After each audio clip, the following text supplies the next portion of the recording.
Hallelujah, Jesus. Hallelujah. Purihin ang Diyos sa umagang ito. Hallelujah. Dayawan ng Diyos. Diyos gumawa ng langit at ng lupa. Diyos nagbibigay sa atin ng hangin sa ating mga ilong. Hallelujah. Purihin ang Diyos. Hallelujah. Diyos ng ating buhay. Magandang umaga sa lahat. Narito na naman tayo upang mag-aral ng salita ng Diyos. Salita nagbibigay buhay, pag-asa, buhay na walang hanggan. Hallelujah. Ating pag-aralan ng mga kaloob ng Diyos. At kung paano ito binaboy ni Satanas. Sabi ng Diyos,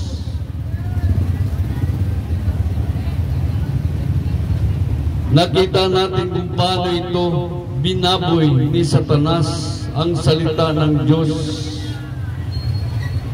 Kung paano binaboy ni Satanas ang Diyos.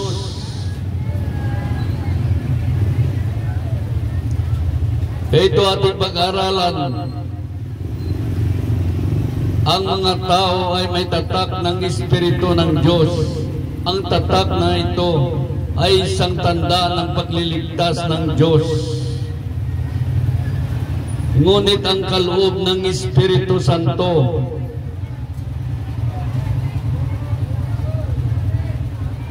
ito'y nilinlang tayo ng Diablo sa pamagitan ng kanyang pagbababoy sa ginagawa ng Diyos. Dahil ang sabi dito sa Genesis chapter 27, sabi sa Genesis chapter 2 verse 7, nilikha ng Diyos ang tao mula sa alabok, hininga sa ilong at nagkaroon ng buhay. Ang sabi sa verse 27, nilalang ng Diyos ang tao ayon sa kanyang larawan. Lumalang siya ng isang lalaki at isang babae. Napakaliwanag dahil sa pagkakasala ni Adan at ni Eva. Ang sabi sa Episo ay ganito, Episo chapter 2 verse 1, nung una mga patay kayo dahil sa inyong pagsuway at kasalanan. Sinunod ninyo noon ang masamang takbo ng sanlibutan at napailalim kayo sa prinsipi ng kasamaan. Ang Espiritong nag-aari sa mga taong suwail. Dahil dito, tayo ay kabilang sa mga ito, namumuhay ayon sa pita ng laman at sinusunod ang masamang hilig ng katawan at pag-iisip. Kaya sa ating likas na kalagayan, kabilang tayo sa mga taong kinapuputan ng Diyos. Dahil sa pagkasala ni Adan, ito ang ating minana sa kanila ang pagsuway. Kaya binago ang tao ay ginawa ng Diyos, si Adan at si Eva. Ngunit binago ito ng mga tao. Mga tao daw ay galing sa unggoy. Yan ang pagkababoy na ni Satanas sa ginagawa ng Diyos. Imbis ang tao ay ginawa ng Diyos. Ngunit ito naman ang turo nila at pinaniwala ang mga tao. Ang mga tao daw ay galing sa unggoy. At dahil sa kasalanan ni Eva, nagkaroon ng nilalang na hindi na lalaki at hindi babae. Dahil sa kasalanan ni Adan at Eva, pati ang mga hayop ay naging mabangis. Dahil sa kasalanan ni Adan at ni Eva, kaya nilipol ng Diyos ang mga dinosaur. Dahil mapanganib na ito sa mga tao, kaya inanaw, ginunaw ang buong daigdig. Sabi sa Genesis ay ganito, Genesis chapter 6, verse 6, kaya ikinalungkot niya ang pagkalalang ng tao, kinalungkot ng Diyos dahil sa ginawa ni Satanas. Sinabi niya, lilipulin ko ang lahat ng tao na aking nilalang. Lilipulin ko rin lahat ng hayop at mga ibon. Bakit ba nilalang ko pa ang mga ito? Sa mga nilalang niya, si Noe lamang ang naging kalugod-lugod sa kanya.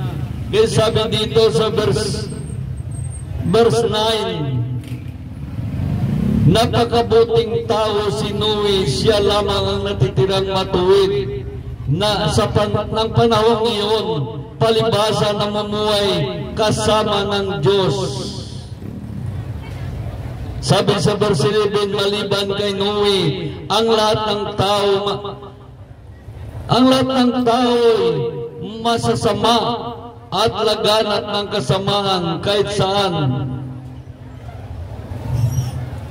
Kaya nakita ng Diyos, kaya ginunaw niya ang daigdig. Pati ang salita ng Diyos ay binaboy ni Satanas. Binaboy sa pamagitan ng mga doktrina ng reliyon. Wala nang umiibig sa salita ng Diyos. Pati mga kaloob ng Diyos ay binaboy din ni Satanas. Sabi ng iba, hindi kayo nag-speaking of tongues, kaya wala sa inyo ang Espiritu ng Diyos. Kaya minsan may mga kaloob na speaking of tongues, ginagamit rin nila sa pagyayabang, ginamit ni Satanas upang pag-away-awayin ang mga may kaloob ng Espiritu ng Diyos. Sabi ng iba, kayo hindi marunong magpagaling na may sakit, wala kayo sa Diyos. Ganito tayo dinaya ng Diablo. Tayo ay sa Diyos. Hindi lang natin inactivate ang mga kaloob ng Espiritu Santo dahil ayaw natin dinggin ang katotohanan tungkol sa Diyos. Kaya ating pag-aralan ang mga tao na may tatak ng Espiritu ng Diyos. Ang tatak na ito ay isang tanda ng pagliligtas ng Diyos. Number 1, ang natanda o tatak ng Diyos sa isang tao ay nangangaral ng salita ng Diyos. Nangangaral upang ang mga tao ay makarinig at maligtas. Inutos ito ng Diyos. Kaya sabi dito sa Mateo chapter 28, verse 19, kaya umayo kayo at gagawin ninyong alagad ko ang lahat ng bansa.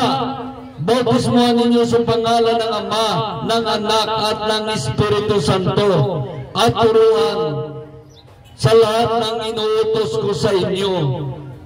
Yan tinagubili ni Jesus bago umakyat sa langit sa mga apostol. Ngunit ano ginawa ni Satanas nung pinatay nila si Kristo Jesus? Pinatay nila mga propeta at mga apostol. Inutusan niya ang kanyang lingkod na maglibot sa bawat bansa. At sila'y binatusmuhan sa kanilang reliyon. Nabautismuhan sila sa kanilang reliyon. Dapat ito sana mangyayari ang utos ni Kristo Jesus. Kaya umayo kayo at gawin ninyong alagad ko ang lahat ng bansa.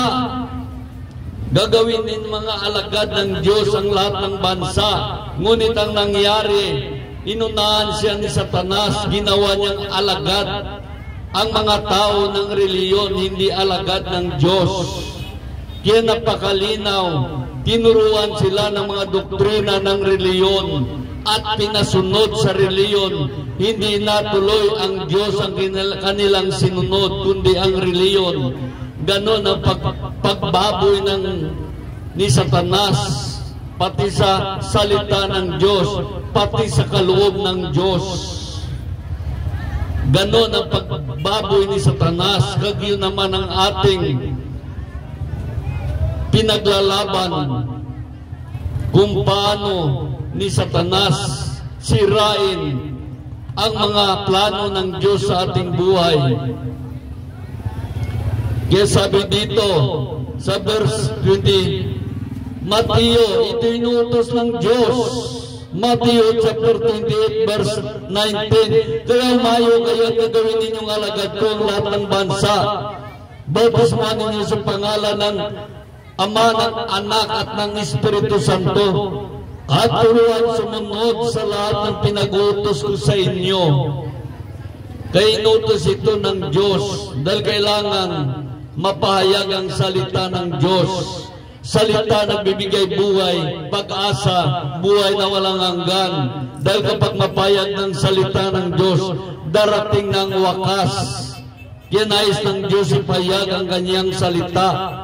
Ngunit ang ginawa ng dyablo, hindi na salita ng Diyos pinapahayag nila, kundi sariling kuro-kuro opinyon, mga doktrina ng reliyon, mga opinyon ng tao, hindi na opinyon ng Diyos.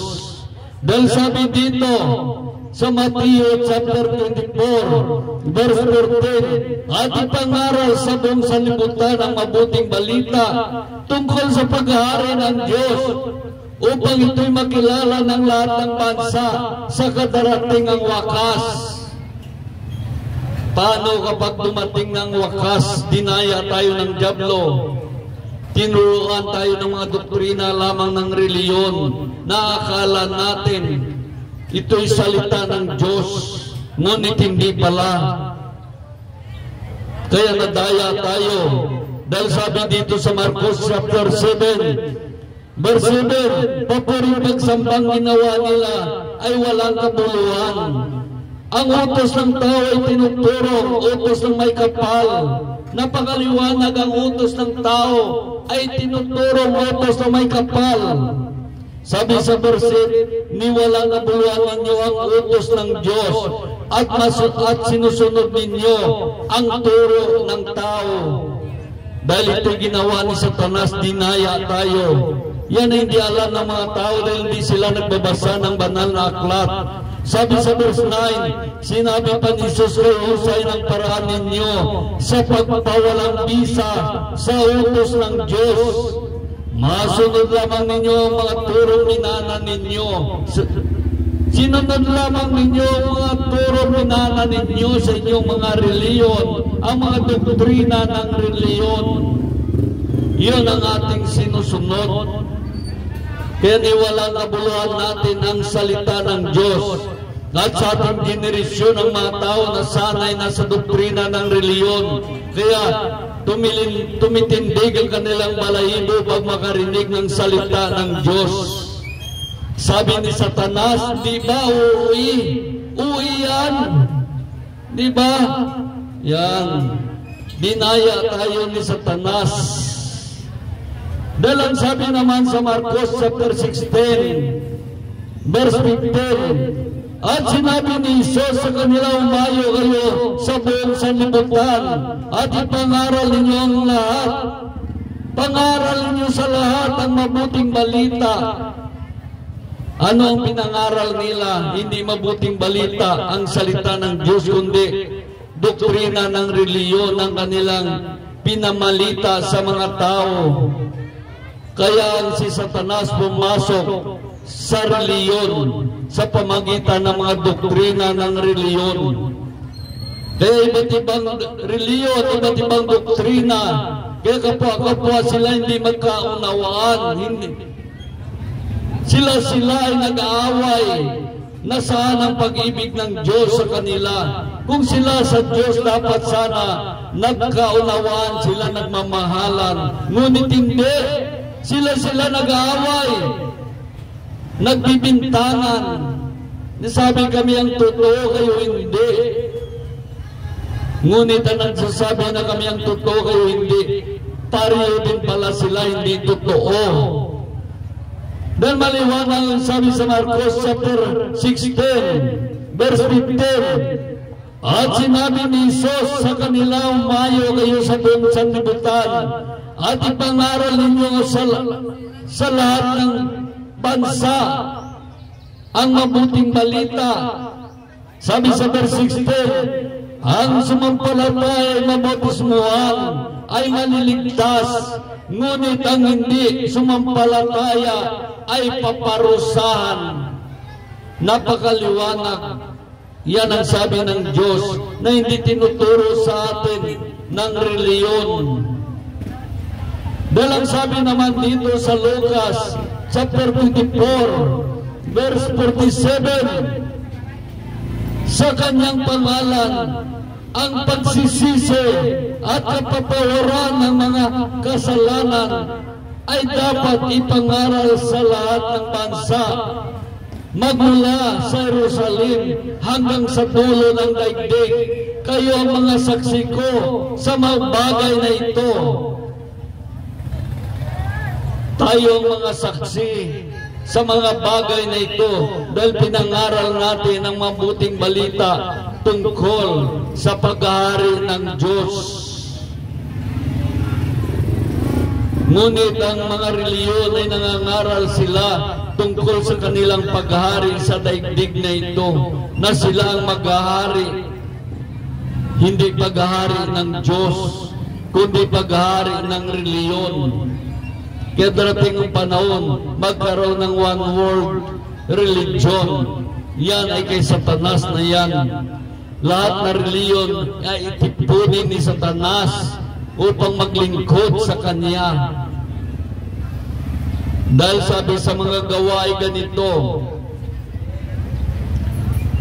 Gawa chapter 1 verse 8,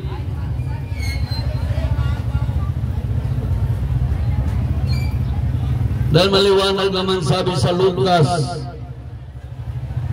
sabi dito sa Lucas chapter 7 chapter 24 verse 47, sa pangalan ni Jesus ang pagsisisi at kapatawaran ng mga kasalanan ay dapat ipangaral sa lahat ng bansa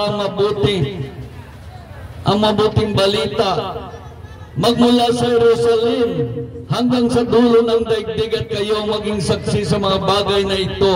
Tandaan ninyo ito. Tandaan ninyo, susubuin ko sa inyo ang ipinangako ng aking Ama. Kaya huwag kayong aalis sa lungsod hanggang hindi kayo napagkalooban ng kapangyarihan mula sa itaas. Yan ang pangako ng Diyos, pagkalooban tayo ng kapangyarihan mula sa itaas. Yan sabi naman sa mga gawa ay ganito, sa Gawa chapter 1 verse 8, ngunit bibigyan kayo ng kapangyarihan pagbabasa inyo ng Espiritu Santo, at kayo maging mga saksi ko sa Jerusalem, sa buong Judea at Samaria, hanggang sa dulo ng daigdig. Ginawa tayong saksi.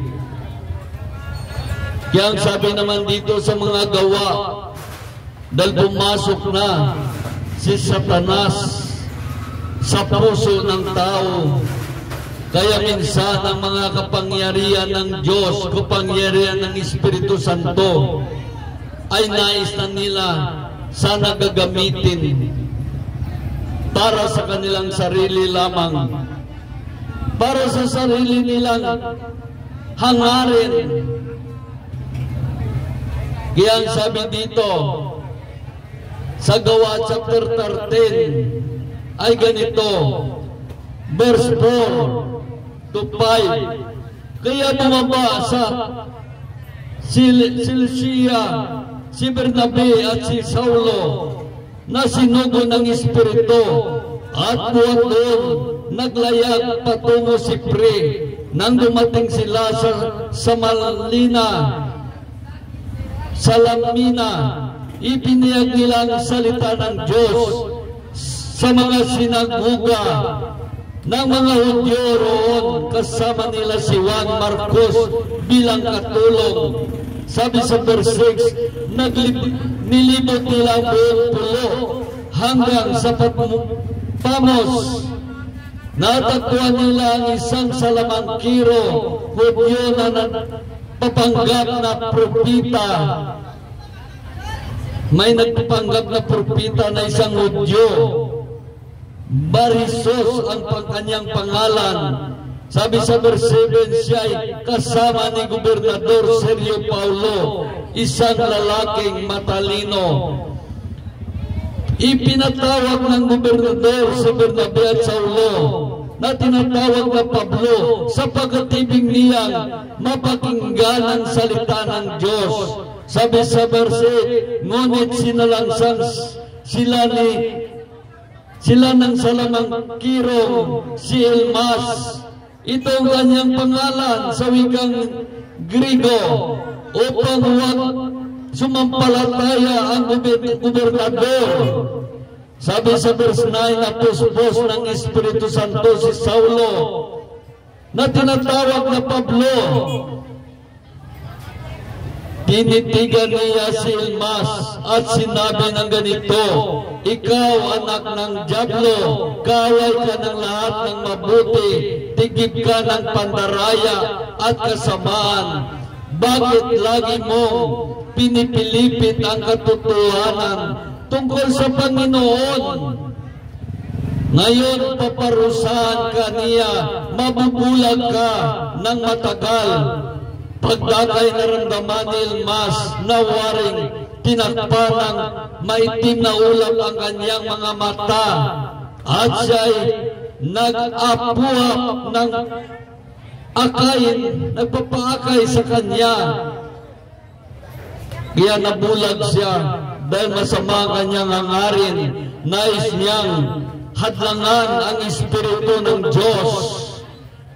Na nais ng gobernador mapakinggan ang salita ng Diyos, ngunit sinalangsang niya ito upang hindi sumampalataya ang gobernador. Ganon din sa ating mga buhay. Nais natin pakinggan, manampalataya. May mga tao na ginagamit ng Diablo na sumalangsang na para i-distract, para hindi ninyo marinig ang kaligtasan upang ang kapamakan natin ay tuloy-tuloy hanggang makamit natin ang ating kamatayan at tayo ay mapapahamak. Ganun na rin ngayon. Kaya maraming mga tao hindi nila naunawaan ito. Bago ninyong gagawin ay ginawa niya ng mga tao. Mga tao ngayon, bago nila gagawin yan, ginawa na nila yan kay Jesus. Pinako nila si Jesus sa krus ng Kalbaryo. Kaya sa ating mga huling generasyon, kanino ba tayong lahi? Mga lahi ba tayo nagpapako kay Jesus? O kaya tayo mga lahi na sumusunod kay Jesus noon, na kanilang inuusig at pinapatay. Kaya nakita natin kung paano nila pastangan ng Diablo ang mga sinugo ng Diyos, ang mga lingkod ng Diyos. Kaya noong unang panahon ng mga pari noon, silang sa kanila ibinigay ng Diyos ang pagdabitbit ng pagpahayag ng salita ng Diyos, ngunit nagkasala sila sa Diyos. Ayaw na nila pakinggan ang salita ng Diyos, pati si Kristo Jesus ay pinapatay nila. Kaya wala na sa kanila ang katungkulan magpahayag ng salita ng Diyos. Pinutol na ng Diyos sa kanila ang pagbitbit ng pagpahayag ng salita ng Diyos. Kaya si Kristo Nagpatayo siya ng 12 na apostol. At yun ang ating pakinggan at mga propita.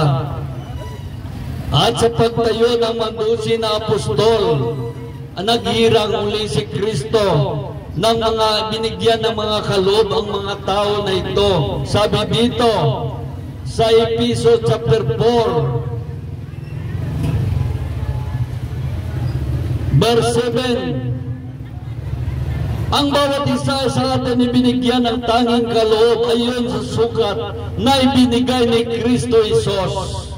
Sabi sa verse 11, ang iba'y ginawang apostol, ang iba'y propita, ang iba'y evangelista, ang iba'y pastor, ang iba'y guro. Ito'y pinatayo ni Kristo Isos dahil ang may hawak noon ng kanyang mga sa pagpahayag ng salita ng Diyos ay tumaliwas, lumis ng daang matuwid. Kaya ito ginawa niya. Nagtayo siya ng mga apostol, propita, evangelista, ang iba'y pastor, guro. Ginawa niya ito upang ihanda sa paglilingkod sa lahat ng hinirang, sa ikaunlad ng iglesia. Ito'y ginawa ni Kristo Isos. Ginawa niya.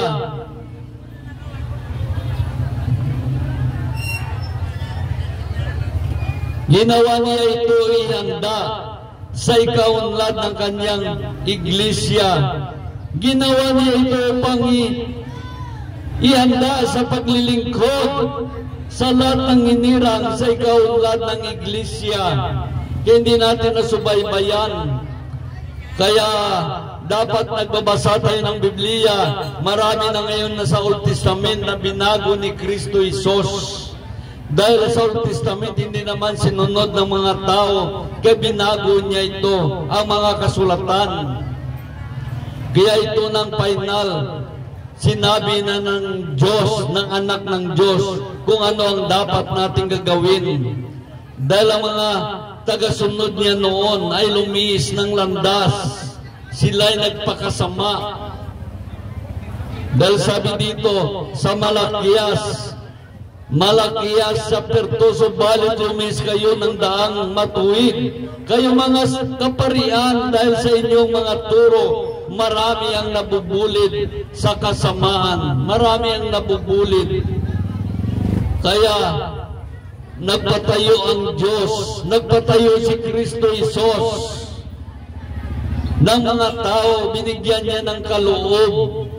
Kaya maliwanag sa verse 7, ang bawat isa sa atin ay binigyan ng tanging kaloob ayon sa sukat na binigay ni Kristo Isos. Ang iba'y ginawang apostol, ang iba'y propita, ang iba'y evangelista, ang iba'y pastor, guro. Ginawa niya ito upang ihanda sa paglilingkod sa lahat ng hinirang sa ikaunlad ng iglesia ng Diyos. Ikaunlad, tayo ay iglesia ng Diyos, ikaunlad ng mga tao upang masunod niya ang Diyos. Ngunit ginamit pa rin ito ng dyablo. Kaya kung ikaw propita, nagyayabang ka na dahil propita ka. Kung ikaw apostol, sa huling araw ay nagyayabang na sa mga tao dahil sila'y apostol, sila'y pastor. Hindi na sila ginamit ng Diyos sa ikaunlad ng iglesia, kundi ginamit na lang sila ng dyablo para magyabang-yabang. Kaya maraming mga tao, hindi nila naunawaan ang salita ng Diyos dahil nagkarumis din sila ng daang matuwid. Nangangaral lamang sila ng kanilang mga doktrina. Kaya maliwanag ang sabi dito sa Mateo chapter 24 verse 11, marami magpapanggap na propita at iligaw nila ang marami. Kaya sa huling mga araw na tayo, maraming nagpapanggap ngayon ng mga propita at iniligaw nila ang marami. Sabi sa verse 4 to 5, sumagot si Jesus, mag-ingat kayo, na huwag kayong mailigaw ni numan, sapagat maraming paparito sa aking pangalan, at magsasabi ako ay kay Kristo, at marami silang nailigaw.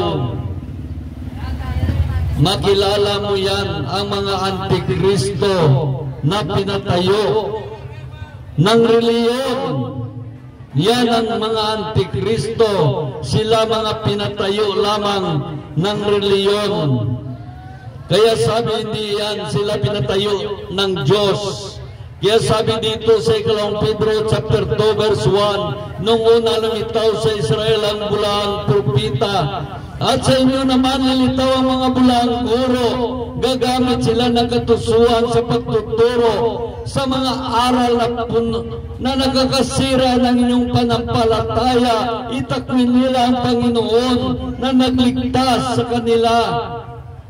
Kaya biglang darating ang kanilang kapamakan, gayon marami silang naikayat na sumunod sa kanilang kahalayan. Dahil dito pati ang daang ng katotohanan ay nalapastangan sa pamagitan ng kanilang kasakiman. Nilinlang nila kayo ng matatamis na pangungusap upang makuha ang inyong kayamanan. Kaya marami ngayon pati mga pastor, kapwa pastor, hindi magkaunawaan dahil sa pira. Nag-agawan sila ng member dahil tingin nila sa tao, hindi mga kaluluwa na nais ng Diyos iligtas, kundi tingin nila sa tao ay pira. Kapag maraming kang member, maraming kang pira. Pag konti ang membro mo nagasimba sa iyo, konti ang pira.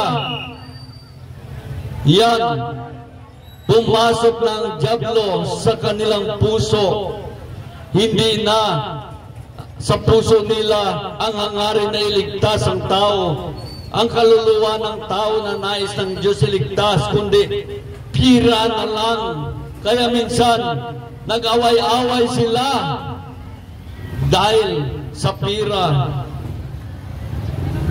Kaya minsan ang iba naman walang pakialaman, bahala kayo dyan sa inyong mga tao, mga pumira, kami rin bahala dito sa amin, kami rin dito pipira, para walang away-away, kanya-kanya na. Pirahan mo sila doon, pirahan namin sila dito, huwag niya kami pakialaman. Kaya hindi na sila mga lingkod ng Diyos, kundi dumating ng panahon sila ay mga lingkod ni Satanas. Wala na inaatupa kundi sarili nila, kung paano sila mabusog at matugunan ang kanilang kalayawan. Hindi na nila alam ang kanilang tungkulin tungkol sa Diyos. Kaya ang sabi dito sa unang Korinto chapter 3 verse 5, sapagat sino si Apolos at sino si Pablo, ito mga apostol pinagsabihan, ito mga lingkod ng Diyos pinagsabihan. Kami ay mga lingkod lamang ng Diyos na kinakasangkapan niya upang akayin kayo sa pananalig kay Kristo. Ito ang dapat tungkulin ng isang pastor, ng isang pare, ng isang ministro, ay isang lingkod ng Diyos lamang. Isang lingkod ng Diyos na kinakasangkapan niya upang akayin kayo sa pananalig kay Kristo. Turuan upang mga tao ay maligtas ang kanilang kaluluwa. Ngunit hindi na sila lingkod ni Kristo, kundi lingkod ng reliyon. Tuturuan kayo. Pinakilala nila kanilang reliyon, hindi si Kristo Jesus. Hindi ang Diyos, ginagamit lamang si Kristo at ang Diyos upang paniwalain ng mga tao na sila ay sa Diyos. Ngunit taliwas sila sa sinasabi ng banal na aklat. Dahil sabi dito sa unang Korinto chapter 3 verse 5, sino si Apolos at sino si Pablo? Kami mga lingkod ng Diyos na kinakasangkapan niya upang akayin kayo sa pananalig kay Kristo. Mga lingkod ng Diyos lamang. Ngunit ang nangyayari sa kanila, para silang mga Diyos doon sa simbahan, para mga hari sila sa simbahan. Ang lahat ng tao dapat sunod-sunuran, bawal magtanong. Sumunod-sunod na lang kayo. Kaya sila hindi na lingkod ng Diyos, kundi isang lingkod ng reliyon.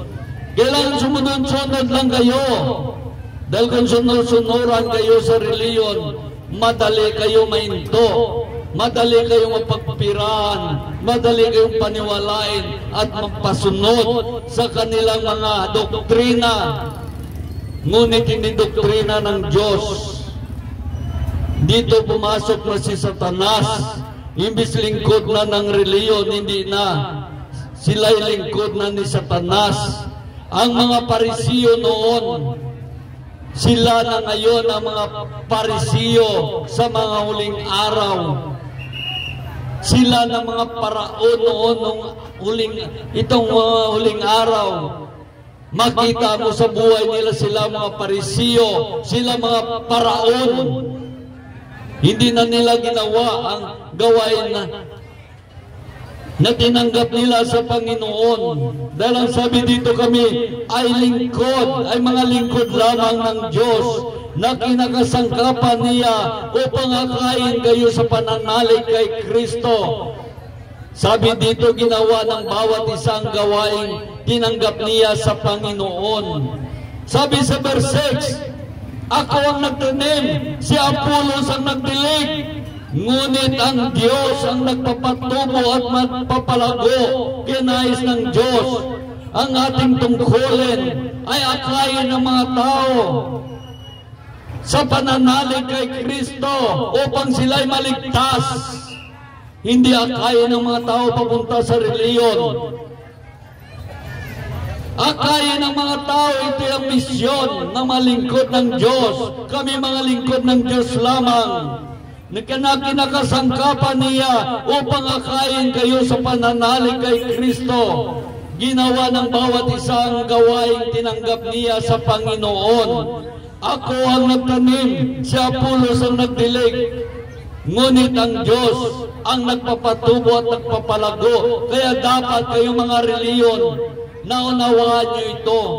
Kung sa inyo naman, kayo ang nagdilig, ang iba rin nagpatubo, nagpapalago. Kaya maliwanag, si Apolos ang nagtanim, si Pablo ang naglago, ako ang nagtanim, si Apolos ang nagdilig. Kaya tayo, yan ang ating papel. Tayo ay taga-tanim lamang. Tayo ay taga-dilig lamang. Hindi kayo dapat mag-away-away, mga reliyon. Dapat magmahalan kayo dahil ang Diyos ay pag-ibig.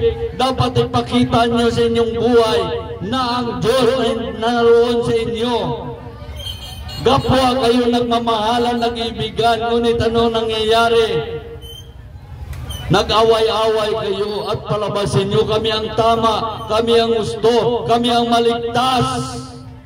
Di nyo narinig ang sabi sa Corinto chapter 3 verse 5, sino si Apolos at sino si Pablo? Kami mga lingkod ng Diyos lamang na kinakasangkapan niya upang akayin kayo sa pananalig kay Kristo. Ito ang gawain ng isang pastor, gawain ng isang ministro at ng mga pare.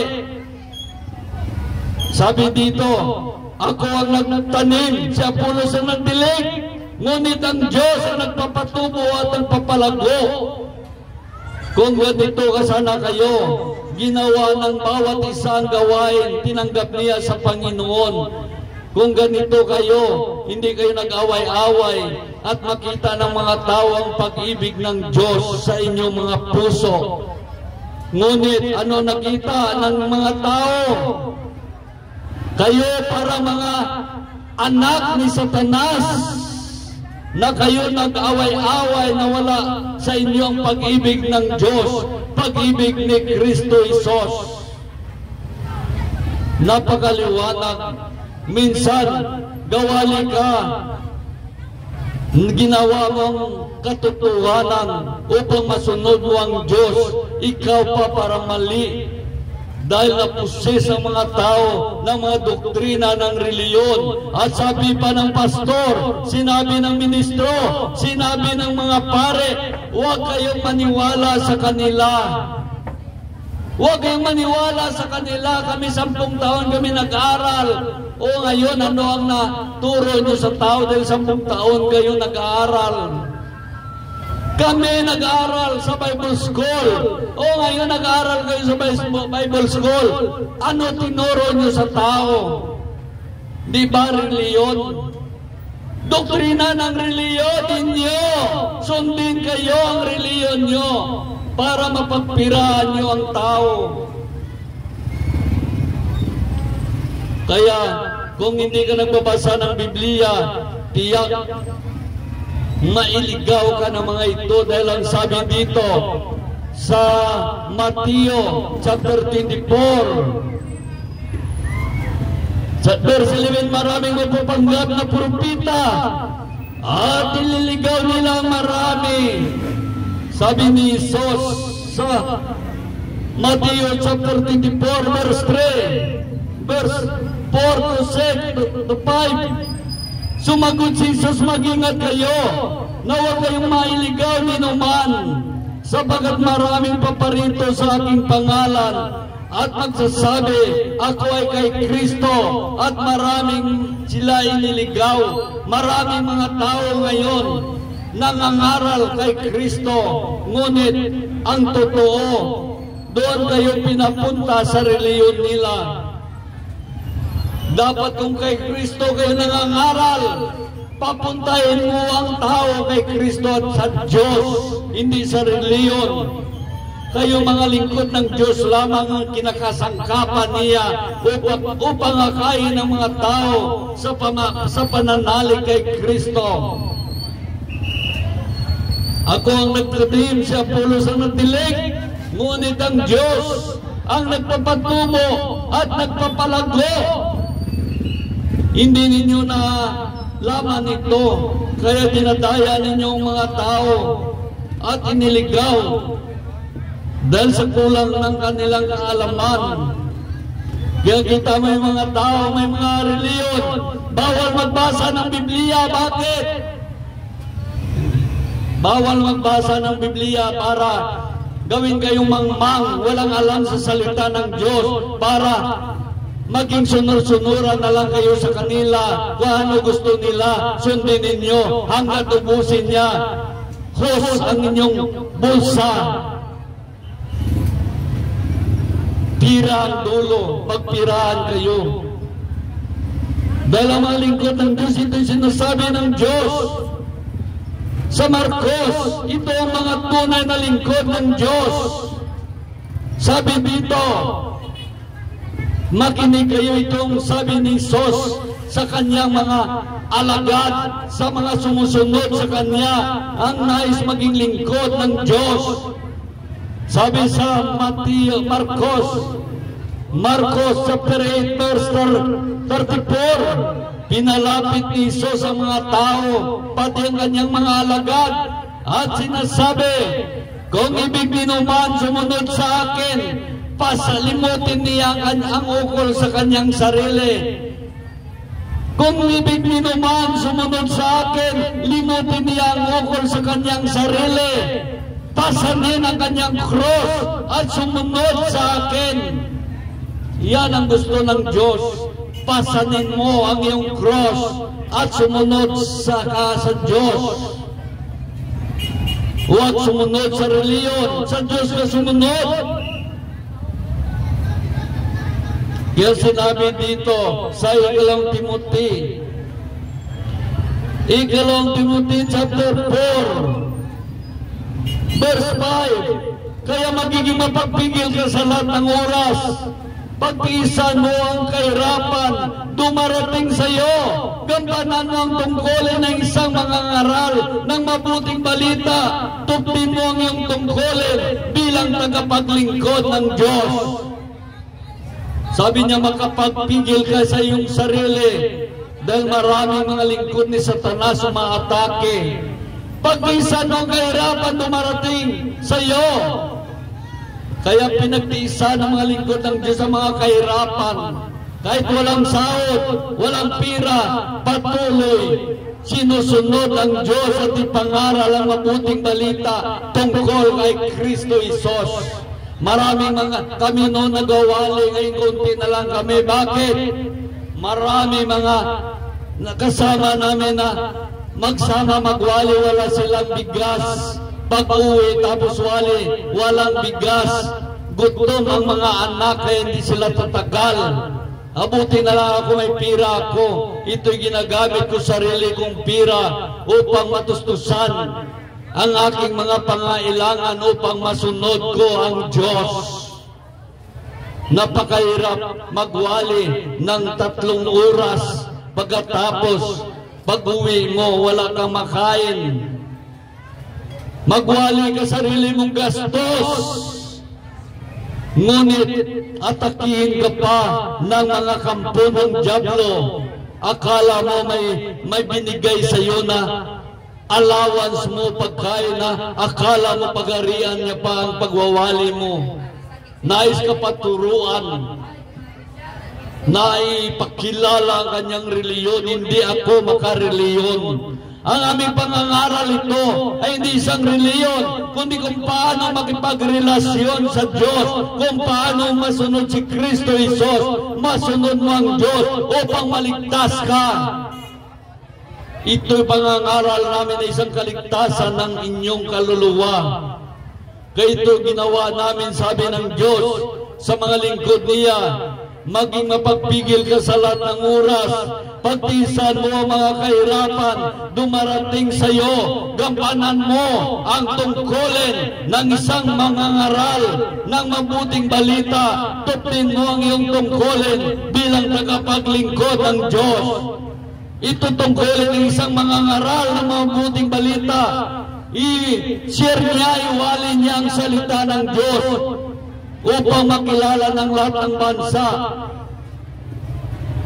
ang paghahari ng Diyos, upang dumating ang wakas, upang kayo ay maligtas pagdating ng wakas. Kaya ginampanan namin ang aming tungkulin. Tungkulin ng isang mangangaral ng mabuting balita. Dahil ito utos ng Diyos, tupin mo ang iyong tungkulin bilang tagapaglingkod ng Diyos, hindi tagapaglingkod ng reliyon.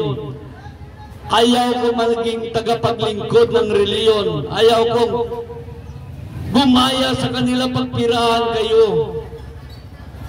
Kaya nais ko na lang magwali dito sa labas. Dahil dito, wala ditong, hindi tayo namimira sa mga tao. Hindi tulad sa iba nagwali dyan, nagbitbit ng supot at sobre. Baka may naglilibot dyan, nagbitbit ng supot at sobre. Paulinin nyo yan sa pulis, nanluloko yan. Baka sabihin nila na kasama ko ba siya? Sabihin sa inyo na, kasi yung nagwali na yan, kasama ko yan. Hindi ko kasama ang malasubas na yan. Yan ay disipulo ni Judas. Kung paano ni Judas ibininta si Kristo Isos, ganyan din siya, binibinta niya, kinakalakal niya ang salita ng Diyos. Magsalita ng konting salita, libutin niya lahat. Ang mga magsalita lang siya sa isang sulok. Konting salita, bitbit na siya ng supot at libutin. Alam ba, kita niya sa isang araw, kulang 10,000. Malaki pang kita niya sa inyo mga nanganegosyo. Malaki pang kita niya sa mga nagtatrabaho sa gobyerno. Wali-wali lang matapos maglibot ang supot, 10,000. Kayo naman, naawa kayo. Akala nyo lingkod ng Diyos. Hindi yan lingkod ng Diyos. Lingkod lang yan ang kanyang reliyon. Kaya nadaya kayo dahil hindi kayo nagbabasa ng Biblia. Dahil ang sabi dito sa Lucas ay ganitong sinasabi sa Lucas, mangaral kayo, ipangaral niyo ang salita ng Diyos, huwag kayong magdala ng supot o lugbutan. Ngunit ano nang ginawa ng iba? Nagdadala ng supot at lugbutan. Linambag nila, lumi sila sa daang matuwid. Yung iba, sikpaw. Libutin kayo at sikpawin ang bulsa niyo. Yan ba lingkod ng Diyos? Hindi. Lingkod yan ng reliyon. Hindi yan lingkod ng Diyos. Lingkod lang yan ng reliyon. Sila'y makareliyon. Ngunit tayo lingkod ng Diyos. Kaya sinabi na ito ng Diyos sa amin, pinababalahan kami. Sabi niya sa ikalawang Timothy chapter 4, verse 5, kaya maging mapagpigil ka sa lahat ng oras. Pagtiisan mo ang mga kahirapan dumarating sa iyo.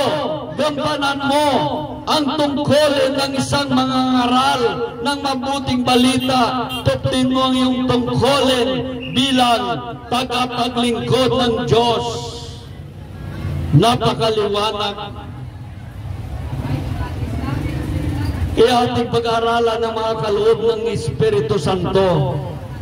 Dahil sa ating panahon, ang Espiritu Santo ang naghahari sa atin. Noong unang panahon, ang Diyos Ama ang naghahari sa atin. At sa sunod na panahon, ay si Kristo Jesus na ang naghahari sa atin. Dahil ang sabi dito sa Hebreo, chapter 1 verse 1, nung una nagsasalita ang Diyos sa inyong mga ninuno sa iba't ibang panahon, sa iba't ibang paraan, sa pamagitan ng mga propeta. Ngunit ngayon, siya'y nagsasalita sa inyo sa pamagitan ng kanyang anak.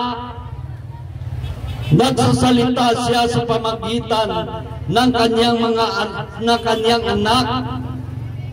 Anong sabi sa 1 chapter 1, nagsalita ng Diyos kay Kristo Jesus. 1 chapter 1 verse 1, sa pasimula pa'y naroon ang salita. Sa pasimula pa'y naroon ang salita. Kasama ng Diyos ang salita, at ang salita ay Diyos. Kaya itinasulat na sa banal na aklat ang salita ng Diyos na ating binabasa. Kaya ang salita ay Diyos. Dahil ito'y salita ng Diyos nanggagaling sa kanyang bibig. Kaya sabi sa Matthew chapter 4, verse 4, hindi lamang nabubuhay ang tao sa pagkain, kundi sa bawat salita lumalabas sa bibig ng Diyos. Dahil ang ating katawan kumakain ng pagkain niluluto, ngunit ang ating espiritu ay kumakain ng salita ng Diyos. Yan ang pagkain ng ating espiritu. Akala mo espiritu mo hindi kumakain. Kumakain yan. Kumakain ng salita ng Diyos. Kaya maliwanag, kaya sabi dito sa 1 chapter 1 verse 14, naging tao ang salita. Naging tao ang salita at siya'y nanirahan sa piling natin. Nakita namin ang kanyang kapangyarihan at kadakilaan, puspos ng pag-ibig at katapatan. Tinanggap niya mula sa Ama ang kapangyarihan at kadakilaan bilang bugtong na anak ng Diyos. Yan ang salita ng Diyos ay si Kristo Jesus. Ang salita ng Diyos ay si Kristo Jesus. Dahil ang sabi dito sa 1 chapter 5 verse 38, walang pitak sa inyong puso ang kanyang salita, sapagkat hindi kayo nananalig sa akin na sigun-nugo niya. Sinaliksik ninyo ang mga kasulatan, sa paniwala doon ninyo matagpuan ang buhay na walang hanggan. Ang mga ito ay patutuo tungkol sa akin, tungkol kay Kristo. Ang lahat na patutuo nakasulat mula sa Old Testament sa New Testament. Kaya nakita natin ang sa Old Testament, yan ay isang larawan lamang. Ngunit pagdating sa inyo ay ito na tunay na mukha ni Kristo Jesus. Dito na ang fulfillment ng salita ng Diyos sa New Testament. Kaya maraming mga bagay hindi natin naunawaan. Maasa lamang tayo sa reliyon at niligaw tayo. At minsan pinaglalaban pa natin ang ating mga reliyon na wala naman tayong nalalaman. Ang alam natin isang bersikulo lamang ay pinaglaban-laban mo pa sa mga tao na nagsaliksik ng katotohanan, nagre-research ng katotohanan. Kaya ang sabi dito, ating pag-aralan ng mga kaloob, dahil ang mga kaloob ng Diyos ay ginamit ng dyablo. Ginamit rin ng dyablo upang sila hindi makaunawaan. Ginamit nila ang mga kaloob ng Diyos sa pamagitan ng pagyayabang-yabang sa kapwa niya na may kaloob din. Kaya minsan nawala ng pag-ibig ng Diyos dahil sila hindi na maka-Diyos kundi maka-reliyon lamang. Dahil ang sabi dito sa 1 Corinto chapter 12 verse 4, iba't ibang kaloob, ngunit isa lamang ang Espiritong nagkaloob ng mga ito. Iba't ibang paraan ang paglilingkod, ngunit isa lamang ang Panginoong pinaglingkuran. Iba't ibang mga gawain, ngunit isa lamang ang Diyos na sumasalat sa mga taong gumagawa niyon. Sabi sa verse 7, ang bawat isa binigyan ng kaloob na nagayat ng sumasakanya ang Espiritu para sa ikabubuti ng lahat. Ito isang kaloob ng Diyos sa mga tao. Mga tao mahilig mag-share ng salita ng Diyos. Sa mga tao, nagsishare siya ng mga salita ng Diyos. Ang tao sumasakanya ang Espiritu ng Diyos. Ang tatag ng ating katubusan pagdating ng takdang araw. Kaya ito tanda sa mga tao na siya ay may Espiritu ng Diyos. Nagsishare siya. Hindi siya nag-speaking of tongues o nagawali man. Galing kaloob niya. Mag-share ng salita ng Diyos. Yan ay tatak ng Diyos. Pinakaluban siya ng Diyos ng Espiritu. Siya may Espiritu ng Diyos. Ngunit nilait-lait ito ng ibang may kaloob na mas mataas. Dahil ang sabi dito sa verse 8, ang isa'y pinagkaluban sa pamagitan ng Espiritu, ang kakayahang magpahayag ng sa mga aral ng Diyos, at isa kakayahang makaunawa sa aral ng Diyos. Mga tao may kakayahang magpahayag ng mga aral ng Diyos at kakayahang umunawa sa aral ng Diyos. Sila mga tao may tatak ng Espiritu ng Diyos. Ito'y tanda ng kanilang katubusan pagdating ng takdang araw. Ngunit mag-ingat tayo, huwag tayo gagawa ng kasalanan dahil ang kaloob ng Espiritu Santo. Kapag gumawa tayo ng kasalanan, ito'y gagamitin na ng dyablo. Hindi ka na lingkod ng Diyos, kundi lingkod na ni Satanas. Dahil ito mga tao may kakayahan magpahayag ng mga aral ng Diyos, may kakayahang makaunawa sa aral ng Diyos. Sila mga tao may tatak ng Espiritu ng Diyos. Dahil ang sabi dito sa 1 chapter 2 verse 20, ngunit ipinagkaloob sa inyo ang Espiritu, at dahil dito kayong lahat ay may pagkakaunawa. Dahil kapag pinagkalooban tayo ng Espiritu ng Diyos, naunawaan natin ang sinasabi ng Diyos sa banal na aklat at sinusunod natin. Ang sabi naman dito sa verse 9, 1 Corinto chapter 12 verse 9, ang isang Espiritong iyon ang nagkaloob sa iba't ibang malaking pananalig sa Diyos. At iba naman ay kapangyarihan magpagaling na may sakit. Nakita mo mga tao, hindi naman siya nag-speaking of tongues, hindi naman siya nag-awali, ngunit may malaking pananalig siya sa Diyos. Kaya niya palayasin ang demonyo sa buhay ng tao, ang mga sakit at karamdaman, kaya niyang palayasin. Dahil siya may malaking pananalig sa Diyos. Ito'y kaloob ng Espiritu Santo. Dapat natin malaman iba't ibang kaloob. Kaya tayo dapat may iba't ibang kaloob na unawaan natin ito upang kaya natin mahalin ang ating mga kasamahan na may iba't ibang kaloob. Isang malaking pananalig, pinagkalooban ng malaking pananalig sa Diyos. Kita mo maraming mga nagasimba sa simbahan hanggat tumanda na, hanggat namatay, hindi siya humiwalay sa Diyos. Simba-simba, simba-simba, yan ay tanda ng Espiritu Santo. Mayroon siyang malaking pananalig sa Diyos. Ngunit minsan, kung nandun tayo sa reliyon na antikristo na daya tayo, mga reliyon na bulang guro na daya tayo, sayang ang katapatan natin sa Diyos. Sayang ang katapatan natin sa Diyos. Dahil ang sabi dito sa Roma, makinig kayo para marami kayong nalalaman.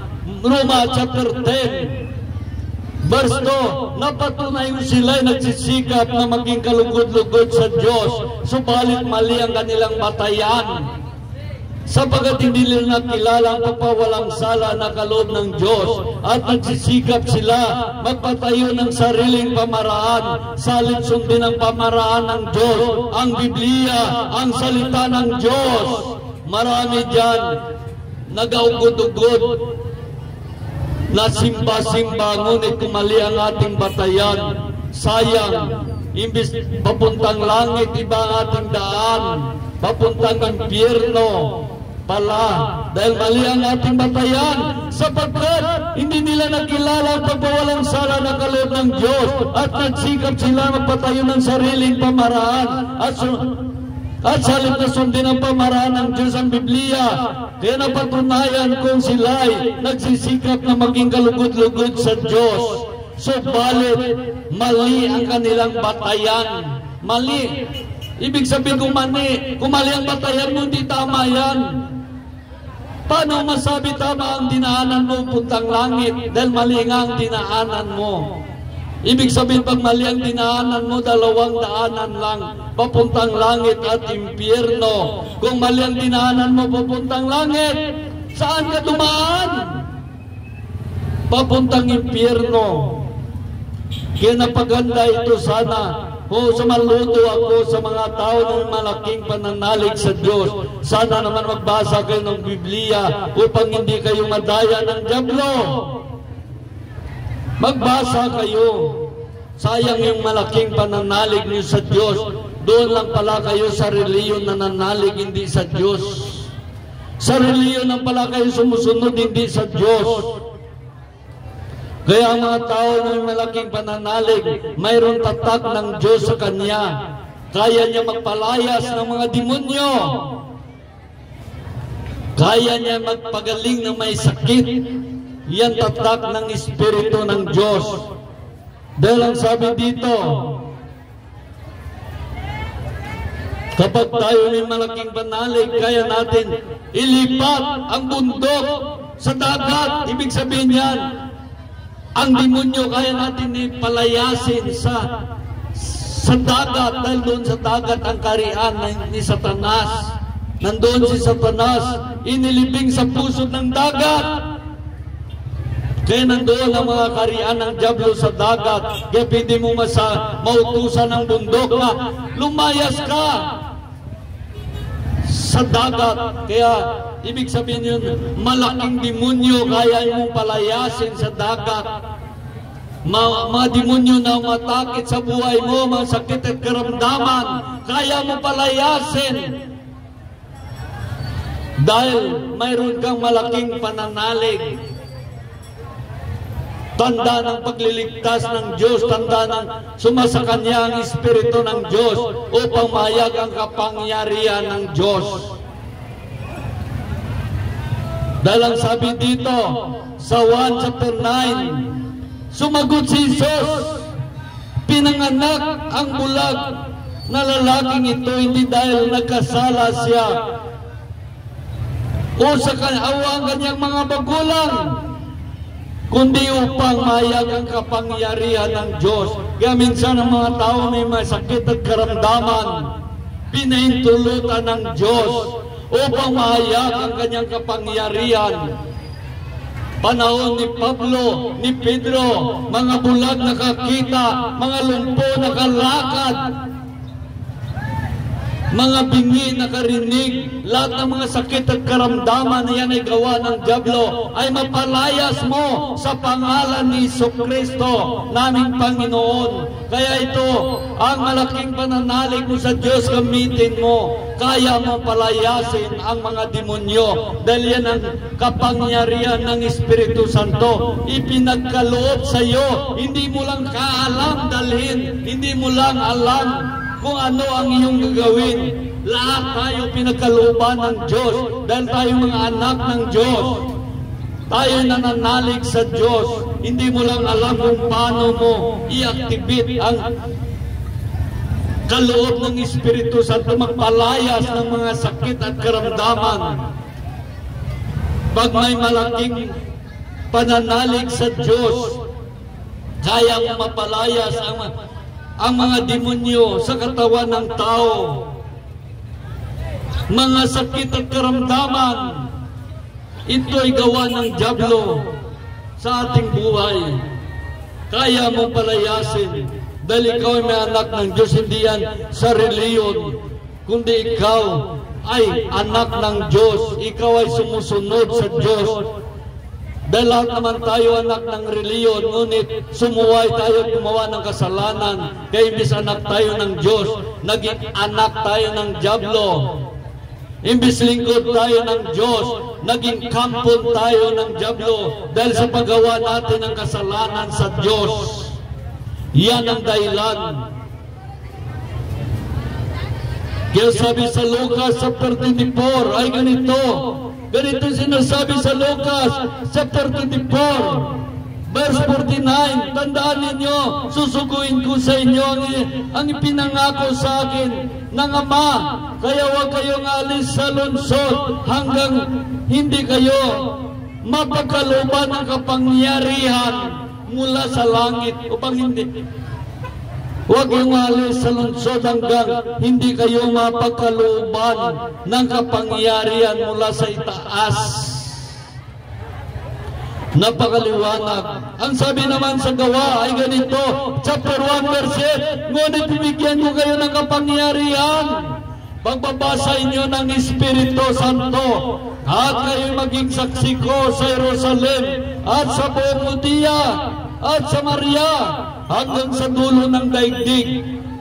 Kayo ay magpalayas ng mga demonyo.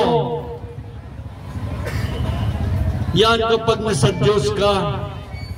Sa Diyos ka. Ngunit kung sa reliyon ka, iwan ko lang. Ang sabi naman sa unang Korinto ay ganito. Unang Korinto chapter 12 verse 10. Ay ganito, may pinagkalooban ng kapangyarihan, gumawa ng kababalaghan. May pinagkalooban na gumawa ng kababalaghan. May pinagkalooban naman ng kausayan magpahayag ng salita ng Diyos. Nakita natin, may gumagawa ng kababalaghan. Yan ay kaloob ng Espiritu Santo, ngunit ito ginamit ng dyablo ang kaloob na ito dahil naghangad tayo ng kapangyarihan upang ipagyayabang. may pinagkaloob na gumawa ng kababalaghan. Ang kapangyarihan ni pinagkaloob lamang ng Diyos sa mga tao na may malinis na puso, malinis na hangarin para sa Diyos. Maraming nagangad dito para gamitin sa pansariling pakinabang upang magpasikat. Kaya maraming nagangad nito. Dahil sabi dito sa Pilipos chapter 2 verse ay ganito sinasabi sa Pilipos chapter 2 verse 3, huwag kayong gagawa ng anumang bagay dahil lamang sa hangad ninyo maging tanyag, bagkus magpakababa kayo. At huwag ipalagay na kayo ay mabuti kaysa iba. Ipagmalasakit ninyo ang pakanan ng iba. Hindi lamang sa inyong sarili. Magpakababa kayo tulad ni Kristo Jesus. Kahit siya ay Diyos, hindi siya nagpumilit na manatili kapantayang Diyos. Sa kusas niya, binitawan ang karapatan niya ito. At mamuhay sa isang alipin, ipinanganak. Siya'y tulad na isang karaniwang tao. Siya'y nagpakababa at naging masunurin hanggang kamatayan hanggang kamatayan sa cross. Kaya marami dito, itinangad nila gumawa ng kababalaghan, magpagaling na may sakit. At kung maraya makapagpagaling na sila na may sakit, ginagamit sila ng dyablo, magyabang-yabang. Wala kayo sa Diyos, kami sa Diyos nagpapagaling na may sakit. Hindi ganyan. Dahil ang mga tao na may laking pananalig, hindi naman nagsalita ng iba't ibang wika, hindi naman nagwawali, ngunit mayroon siyang malaking pananalig. Yan kaloob ng Espiritu Santo. Kung pinakaloban ka na makagawa ng kababalaghan o pagaling na may sakit, praise the Lord. Huwag kang magmalaki. Diyos ang pagmamalaki mo, hindi sarili mo. Marami nag-aangad nito. Kaya hindi na Diyos ang gumagamit sa kanila kundi ang dyablo. Dahil sabi sa mga gawa ay ganito, chapter 19. Gawa chapter 19 verse 11 to 12. At gumagawa ng pambirang kakababalagan ang Diyos sa pamagitan ni Pablo, kahit panyo dilantar na kanyang ginamit ay dinadala sa may sakit. Gumagaling ang mga ito at umalis sa kanila ang masamang espiritu. Ito ginagaya-gaya naman ng mga tao, tulad nito ng mga anak ng mga Parisiyo. Sabi dito sa verse 13, may lamot roon na nangangalan, paggalagalan at nagpapalayas ng masamang espiritu. Binangasan niya sambitin ang pangalan ng Panginoong Isus sa mga inaalihan ng masamang espiritu. Sinabi nila sa pangalan ni Isus na pinangaral ni Pablo, inutos ko sa inyo, lumabas kayo. Ang sabi sa verse 14, kabilang gumagawa nito ang 7 anak na lalaki ng isang pinakapunong pare ng Hudyo ng pangalan Iskiba. Subalit sinagot sila ng masamang espiritu, kilala ko si Isus, kilala ko si Pablo, ngunit kayo, sino kayo? Sabi sa verse 16, sila nilundagan ng lalaking inaalihan ng masamang espiritu. Ang mga anak ng pare na ito, nagalis ito at pinahirapan ng mabuti ang hubad, sugatan sila, tumakas sa bahay na iyon. Kaya huwag natin pangasan ang espiritu ng Diyos na hindi natin alam. Nabalitaan ito ng lahat ng nanirahan sa Episo, maging Hudyo at Grigo. Nasidlan sila lahat ng matinding takot at lalong lumakila ang pangalan ng Panginoong Hesus. Maraming mga sumampalataya ang lumapit at nagtapat sila, gumawa-gawa rin ng ganito at tinapon nila ang ginagamit nilang maika, ang kanilang mga aklat at sinunod sa harapan ng madla at ng tantiyahin nila ang mga halaga ng mga ito umabot ng 50,000 sa pingpilat. Sa ganitong kahanga paraan, lumaganap ang tagumpay ng salita ng Panginoon.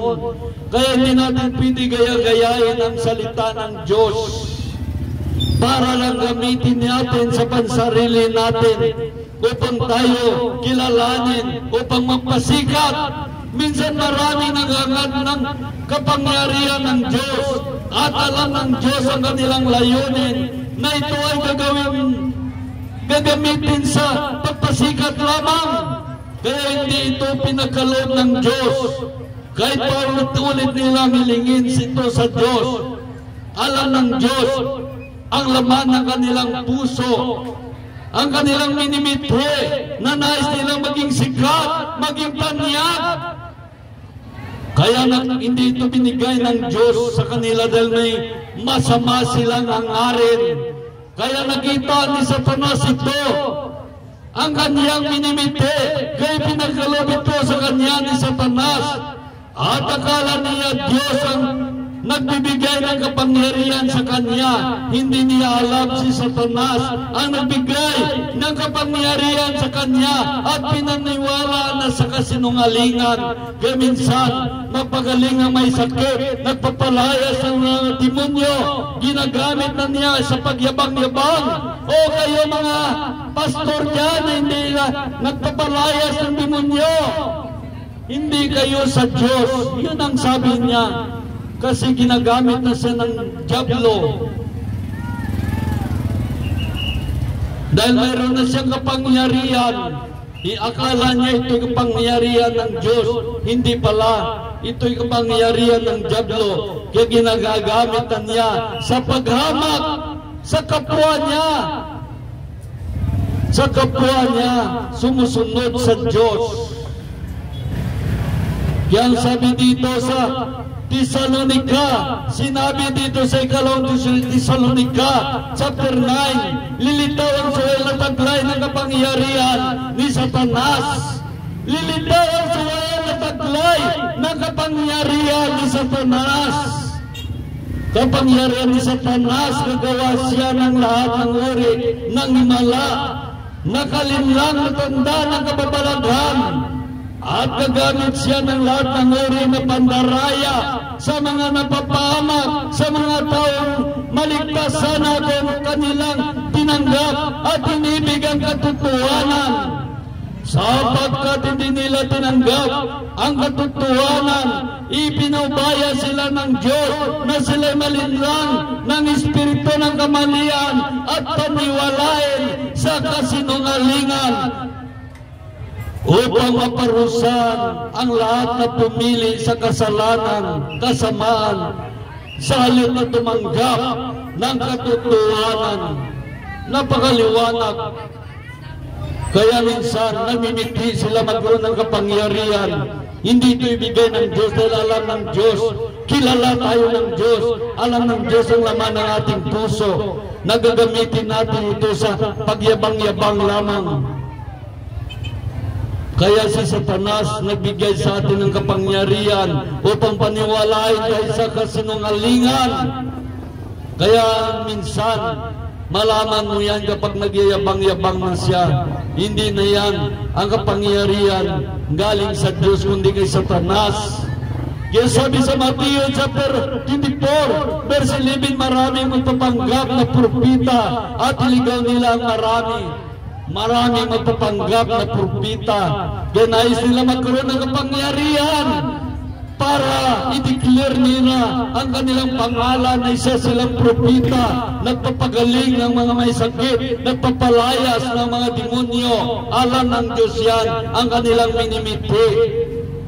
Kaya sabi ng Diyos naman sa Matthew chapter 24 verse 4, sumagot si Jesus, mag-ingat kayo na huwag kayong mailigaw ni naman, sapagkat maraming paparito sa aking pangalan at magsasabi ako kay Kristo, at marami silang iniligaw.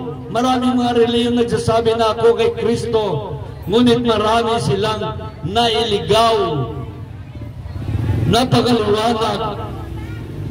Dahil sabi dito sa 2 Korinto chapter 4, ito sinasabi naman sa 2 Korinto chapter 4 verse 4, hindi sila sumampalataya sapagkat ang kanilang isip ay binulag ng Diyos ng daigdig na si Satanas. Sila'y binulag dito upang hindi nila makita ang liwanag ng mabuting balita tungkol sa kaniningan ni Kristo na siyang larawan ng Diyos.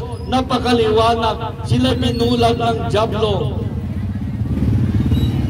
Hindi sila sumampalataya sapagkat ang kanilang isip ay binulag ng Diyos ng daigdig na ito na si Satanas. Sila'y binulag dito upang hindi nila makita ang liwanag ng mabuting balita tungkol sa kaniningan ni Kristo.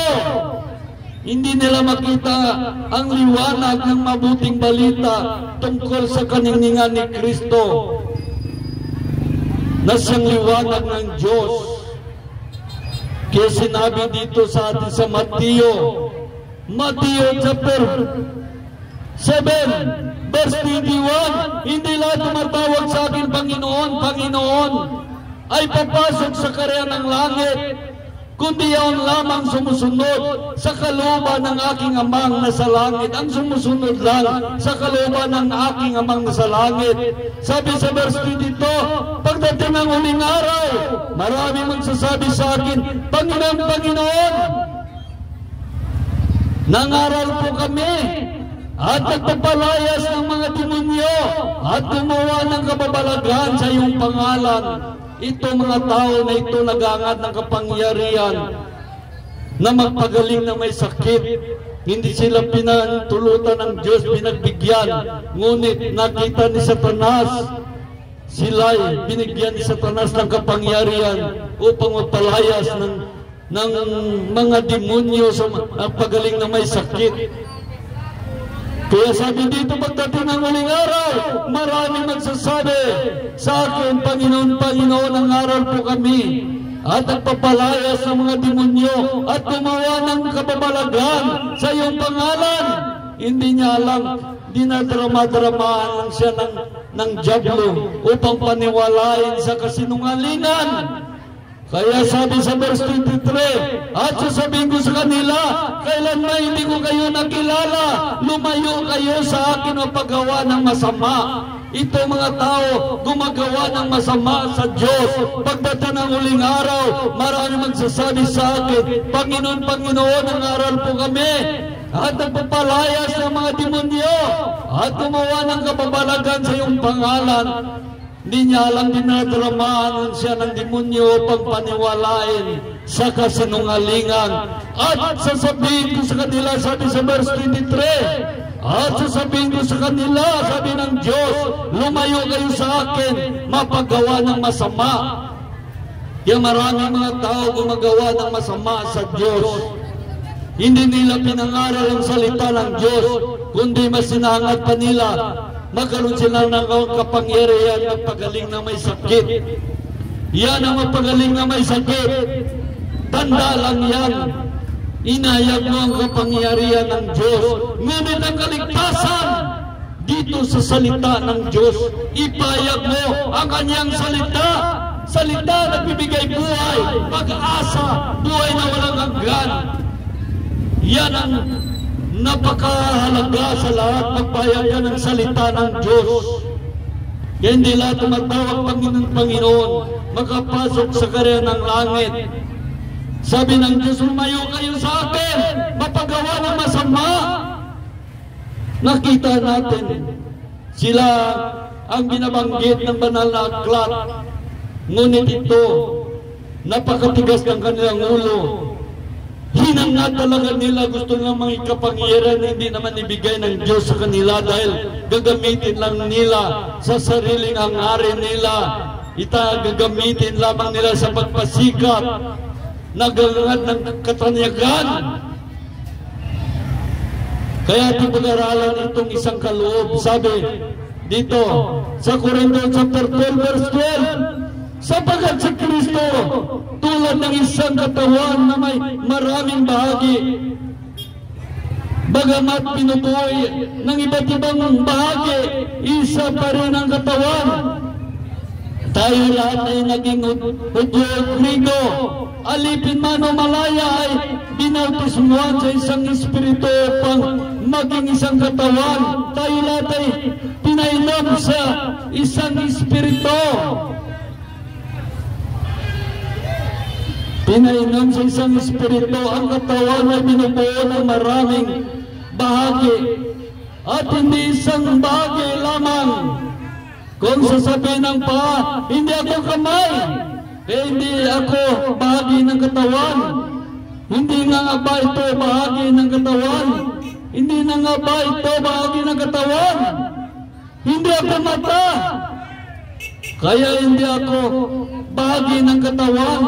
Hindi nga ba ito bahagi ng katawan? Kung panay mata lamang ang buong katawan, paano ito makarinig?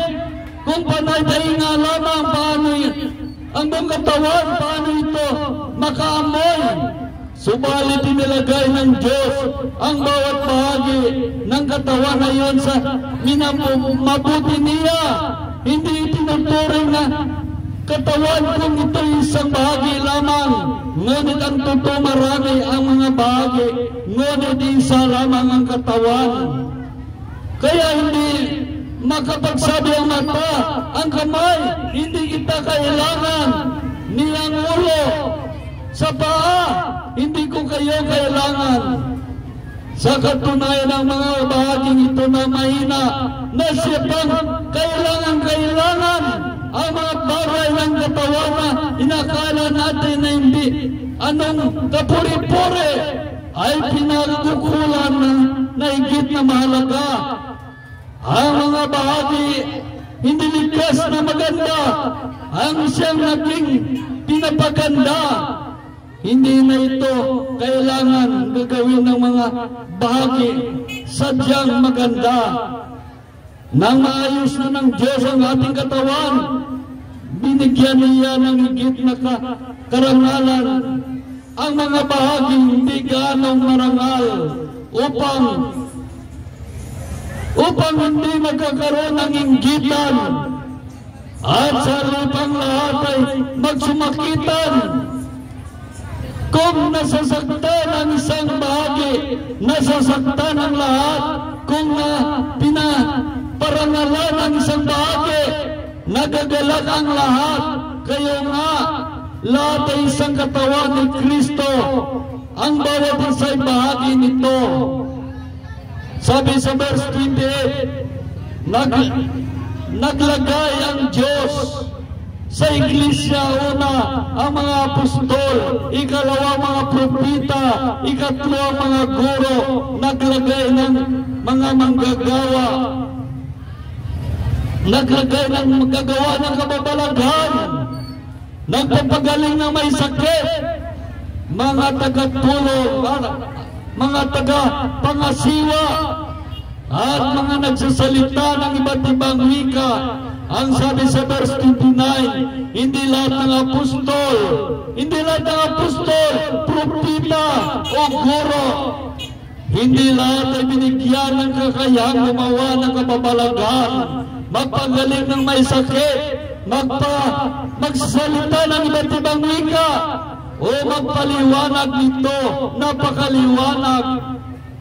Hindi lahat ng apostol o propeta propeta o guro, hindi lahat binigyan ng kakayahang gumawa ng kababalagan o magpagaling na may sakit, magsalita ng iba't ibang wika o magpaliwanag nito. Kaya buong taimtim ninyo nasain ang mga kaloob lalo ng dakila, at ngayon ituturo ko sa inyo. Ituturo ko sa inyo ang lalong dakila. Sabi dito, kaya kung hindi tayo marunong magpigil o magdisiplina sa ating dila, ito'y gagamitin ni Satanas. Gagamitin ni Satanas ang ating dila sa pagyayabang at panalait sa Diyos. Dahil sabi dito sa Santiago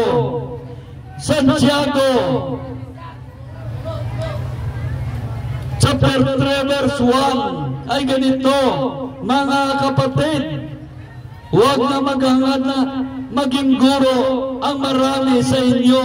Yaman, alam ninyo na tayo mga nagtuturo ay atulan ng mahigit kaysa iba. Tayo lahat ay malimit, nagkakamali. At ang sino man hindi nagkakamali sa kanyang pananalita ay isang taong ganap at marunong magpigil sa kanyang sarili, sapagkat nilagyan ng bukado ang bibig ng kabayo at napasunod sa papuntahan kung saan natin ibig. Gayon din naman ang barko, bagamat ito'y malaki at itinutulak ng malakas na hangin, may baling ito sa pamagitan ng isang maliit na timon saan ibig ng piloto papuntahin. Ganyan din ang dila ng tao, kay liit-liit na bahagi ng katawan, ngunit malaki ang nalilikha na kayabangan. Isipin na lang ninyo, napagpalablag ng isang maliit na apoy ang isang malawak na kagubatan. Ang dila ay isang apoy, isang daigdig ng kasamaan, nakakahawa sa ating buong katawan mula sa impyerno. Ang apoy nito, pinaapoy ang lahat sa buhay ng tao. Napakaliwanag, nakita natin, pinaapoy ang lahat sa buhay ng tao. Kaya sabi dito, sabi sa verse 8, sabi sa verse 7, ang lahat ng uri ng ibon at hayop lumalakad at magabang o nakatira sa tubig ay kanyang susupilin sa talagang nasusupil ng tao, ngunit walang makakasupil sa dila. Ito'y napakasama at walang tigil, puno ng kamandag ng kamatayan. Ito'y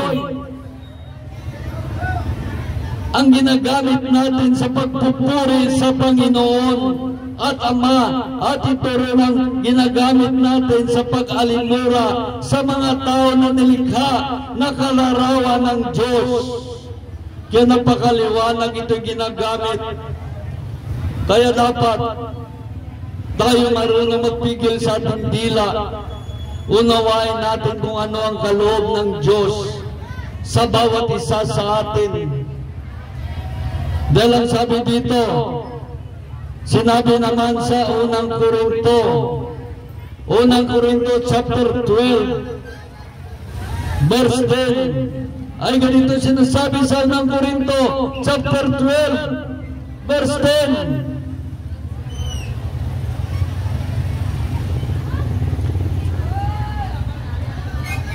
May pinagkalooban ng mga kahusayan magpahayag ng salita ng Diyos. May kahusayan naman magpahayag ng salita ng Diyos. May pinagkalooban din ng kahusayan magpahayag ng salita ng Diyos. at pinagkalooban din ng kakayahang makilala kung alin ang mula sa Espiritu ng Diyos at kung alin mula sa masamang espiritu. Ito'y natawag discerning spirit. Kaya minsan magtaka tayo, iba't ibang kaloob binigay sa atin, ngunit isang espiritu na kaloob nito. May nagkaloob ng kausayan magsalita ng iba't ibang wika. May kausayan magpahayag ng salita ng Diyos at pinagkulo naman kakaya makilala kung alin ang mula sa espiritu ng Diyos at kung alin mula sa masamang espiritu. Ito'y natawag na discerning spirit. Makita mong tao kung siya ay nasa Diyos o kay Satanas. Dahil sabi pa dito sa 1 Corintios chapter 12 verse 10, may pinakaloban din ng kakayahang magsalita ng iba't ibang wika. Ito isang kaloob din ng Espiritu ng Diyos. Kaya kung tayo pinakaloban ng makapagsalita ng iba't ibang wika, tanda ito na tayo ay pinili ng Diyos. Tanda ng ating katubusan. Dahil ang sabi dito sa Roma chapter 8 verse 26 ay ganito ang sinasabi sa Roma. Gayon din naman, tinutulungan tayo ng Espiritu sa ating kahinaan. Hindi tayo marunong manalangin ng wasto. Kaya ang Espiritu lumuloob para sa atin sa paraang di magagawa ng pananalita. Ibig sabihin nito, speaking of tongues. Kapag ang tao nag-speaking of tongues, sa pinagkalooban ng Espiritu ng Diyos. Pinagkalooban siya ng Espiritu ng Diyos. Kaya nagsalita siya ng iba't ibang wika. Nagsalita siya ng mga hiwaga sa tulong ng Espiritu ng Diyos. Dahil ang sabi sa 1 Corintios chapter 14 verse 2, ang nagsalita ng iba't ibang wika ay sa Diyos nakipag-usap. Ang nagsasalita ng iba't ibang wika, speaking of tongues, sa Diyos nakipag-usap, hindi sa tao. Sapagat walang nakaunawa sa Kanya, gayon nagsasalita siya ng mga hiwaga sa tulong ng Espiritu Santo. Kaya ito pala speaking of tongues. Nagsasalita tayo, nakipag-usap tayo sa Diyos, hindi sa tao. Sapagat walang nakaunawa, nagsalita siya ng mga hiwaga sa tulong ng Espiritu Santo. Ang speaking of tongues, yan ay salita ng mga anghel sa langit. Yan ay salita ng makalangit na salita. Kaya sabi sa verse 4, ang sariling pamumuhay espiritual ay pinaunlad ng nagsasalita ng iba't ibang wika. Tingnan mo mga simbahan na nag-speaking of tongues, napakainit nila sa Diyos. Tingnan mo naman ang mga simbahan na hindi nag-speaking of tongues. Paloy-paloy ang kanilang pagmamahal sa Diyos. Kaya nakita natin. Kaya sabi dito sa 1 Corintios chapter 14 verse 39, kaya nga mga kapatid, pangalasahin ninyong magpahayag ng salita ng Diyos. Ngunit, huwag naman ninyong ipagbabawal ang pagsasalita ng iba't ibang wika. Huwag naman ipagbabawal ang mga speaking of tongues. Gamitin natin ito para sa Diyos. Dahil sabi dito sa 1 Corinto chapter 2 verse 14, sapagkat ang taong pinagtataglay ng Espiritu ay ayaw tumanggap ng kaloob mula sa Espiritu ng Diyos, para sa kanila ay karangalan mga iyon, sapagkat hindi nila naunawaan. Pagkat ang mga bagay na espiritual ay maunawaan mo lamang sa parang espiritual. Ang mga bagay na espiritual ay maunawaan mo lamang sa parang espiritual. Sapagkat ang taong di nagtataglay ng Espiritu ay ayaw tumanggap ng mga kaloob mula sa Espiritu ng Diyos, para sa kanila karangalan ng mga iyon, at hindi nila naunawaan sapagkat ang mga bagay na espiritual ay maunawaan mo lamang sa parang espiritual. Ang sabi sa verse 15, naunawaan ng tao nagtataglay ng espiritu ang kalagahan ng mga iyon, ang kalagahan ng bawat bagay. Naunawaan ng mga tao nagtataglay ng espiritu kung gaano kalaga ang mga kaloob na ito sa buhay ng tao. Dahil ang sabi sa Episo ay ganito, Episo chapter 4 verse 30, at huwag ninyong dulutan ang bigati ang Espiritu Santo, hindi ninyo tugruan kang kasubuang Espiritu Santo. Dahil maliwanag ang sabi dito, huwag ninyong dulutan ng bigati ang Espiritu Santo, sapagkat ito ang tatak ng Diyos sa inyo, ang katibayan ng inyong katubusan pagdating ng takdang araw. Ito po ang mga tatak ng Diyos, ang mga kaloob ng Diyos. Ito'y tatak ng Diyos sa atin kung paano tayo iligtas ng Diyos. Ito ang tatak ng Diyos sa ating katibayan ng inyong katubusan, katibayan ng inyong katubusan pagdating ng takdang araw. Napakaliwanag. Kaya sabi naman sa Episo chapter 1 verse 13, kayo nga naging bayan ng Diyos nang kayo inanalig sa Kanya, matapos ninyong marinig ang salita ng katotohanan, ang mabuting balita na nagdudulot ng kaligtasan. Kaya pinagkaloob sa inyo ang Espiritu Santo.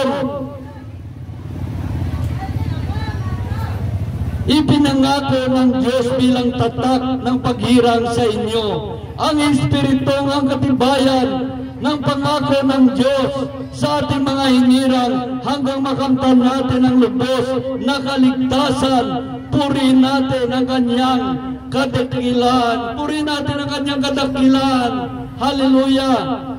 Nakita natin ang Espiritu Santo, mga kaloob ng Espiritu Santo, tanda ng Diyos bilang tatak ng ating katubusan.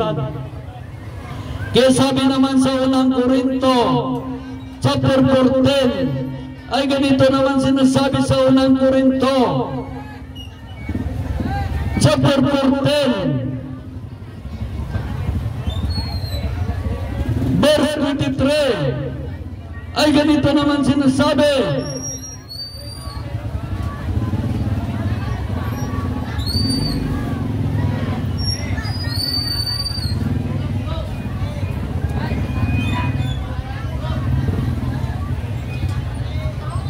sabi dito, kung may nagtitipon, kung sa pagtitipon ng iglesia nagsasalita ng iba't ibang wika, ang lahat na dumarating na mga tao wala ng gayong kaloob, di sumasampalataya, hindi ba nila sasabihin na siraulo ninyo? Kaya nakita natin kung paano, kung nag-speaking of tongues tayo, yan talaga ang sasabihin nila. Ay, siraulo yan dahil hindi nila alam. Ay, sa demonyo yan, ngunit sila'y lumahit sa Espiritu ng Diyos. Lumahit sila sa Espiritu ng Diyos. Sabi dito sa verse 24, ngunit kung ang lahat ay nagpapayag ng salita ng Diyos at tumarating doon ng isang sumampalataya upang walang ngayong kaloob, makilala niya kung siya'y makasalanan, madarama niya ang kanyang tunay na kalagayan. At malaman niya ang lihim ng kanyang puso, kaya naniniliklood siya sa samba sa Diyos at tuloy sasabihin talaga ang Diyos ay nasa piling ninyo. Hallelujah! Purihin ang Diyos. Diyos na gumawa ng langit at ng lupa. Hallelujah! Diyos na bibigay ng hangin sa ating ilong. Kaya sabi sa unang Korinto chapter 14 verse 1, ang pag-ibig kung gayon ang inyong pagamitin nasa ninyo mga kaloob espiritual, lalong-lalo na magpahayag ng salita ng Diyos. At ang salita ng iba't ibang wika ay sa Diyos nagpag-usap, hindi sa tao, sapagkat walang nakaunawa sa Kanya, gayon nagsasalita siya ng mga hiwaga sa tulong ng Espiritu Santo. Sa kabilang dako, yaon naman nagpapahayag ng salita ng Diyos, ay nagsasalita sa mga tao sa ikatibay ng kanilang panampalataya, sa ikakalakas ng loob at ikakahalil ang sariling pamumuhay espiritual.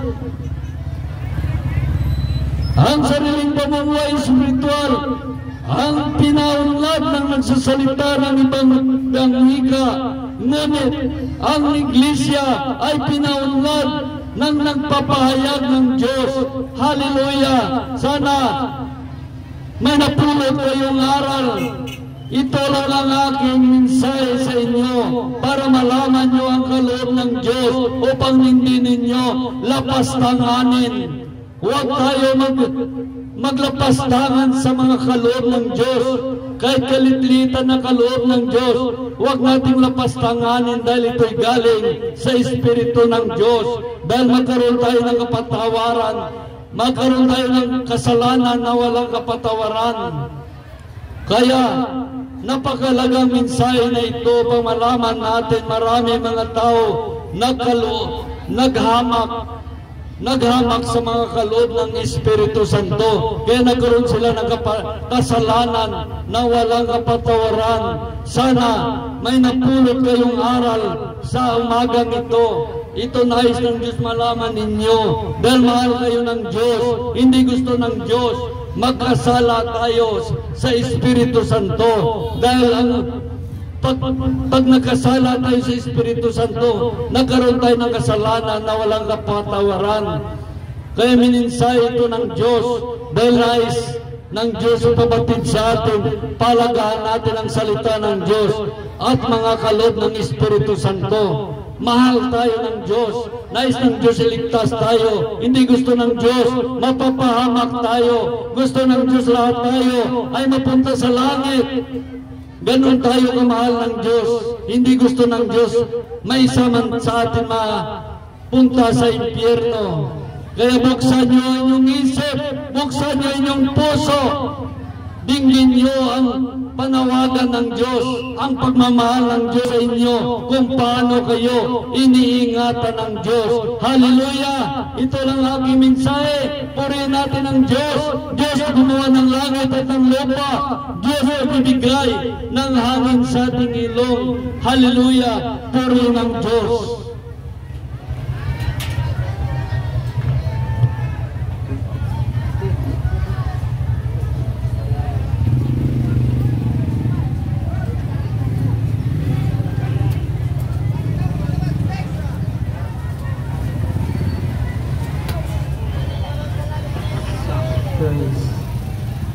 Praise song.